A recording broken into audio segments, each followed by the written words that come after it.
juin kalo tile 18 san 2023 ni aw ka dɔgɔkun kibaru wagati sele aw bisimila Mefa communication jabarani sanfɛ an ka foli bɛ aw bɛɛ lajɛlen ni wagati in na.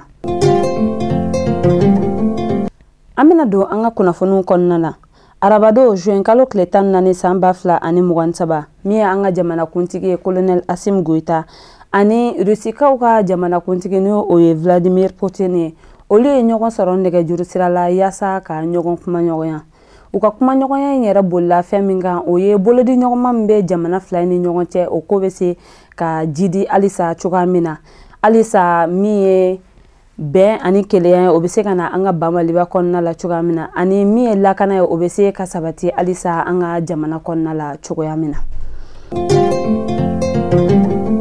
N'an bɔra ye an bɛ taa Tamba. Tamba min ye Mamadu Seydou Balo ni ale ye sɛnɛkɛla ye a sisan bɛ taa i jɔ san 37 la. Ale ye a muso Jeniba dɛmɛ ni o sisan bɛ t'i jɔ san 26 wa den 7 bɛ u ni ɲɔgɔn cɛ a ye o bɔnɛ a nin na. O hokumu de kɔnɔna la min ye Tamba kiribulon tigilamɔgɔw ye olu ye a bila a si kaso la.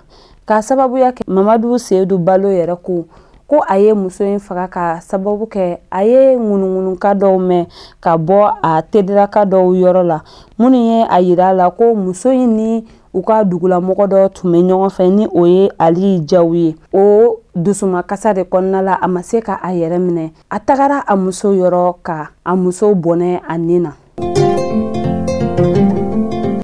N'an bɔra yen nɔ taratado juin kalo tile 13 san 2023 min ye car fila ye ni o ye Jara transport ka car fila fo ka taga se camion kelen ma.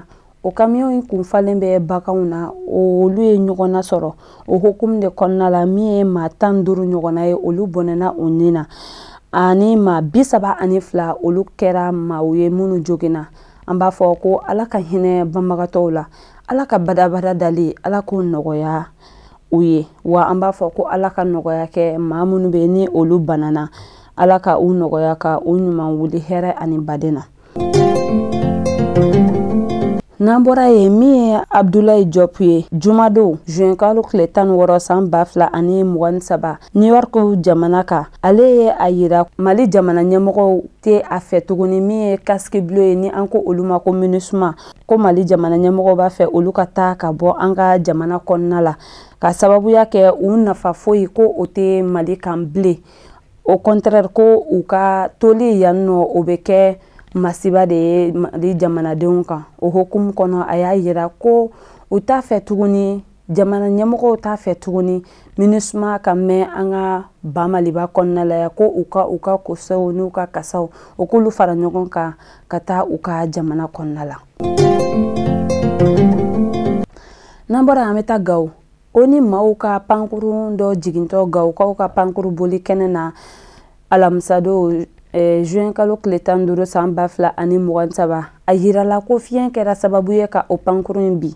O hukumu de kɔnɔna la min ye maa 11 olu joginna nka u y'a yira u ka laseli kɔnɔna la ko maa 2 olu de ye joginin don kosɛbɛ nka min ye maa 9 tɔw ye ko olu ka jogini o ma kɛ jogininba ye. Wa a yirala fana ko nin ko in yɛrɛ waleyara nɛgɛ kanɲɛ 15 mana tɛmɛ ni miniti 30 ye a kɛra o wagati de la. An b'a fɔ ko Ala ka nɔgɔya kɛ u bɛɛ lajɛlen Ala k'u kisi a man tɔɔrɔ ma. Ni ne bɛ dan sigi an ka bi kunnafoni na an tɛ sɛgɛn an tɛ ɲinɛ an b'an ka dibila baara kɛbagaw fo ka sababuya kɛ olu jɔyɔrɔ ka bon an ka baara in kɔnɔna la. Ni Ala ma basi kɛ aw ni ne la an bɛ ɲɔgɔn sɔrɔ yan dɔgɔkun wɛrɛ ka se ka kunnafoni di aw ma ladiriya la. Shukran.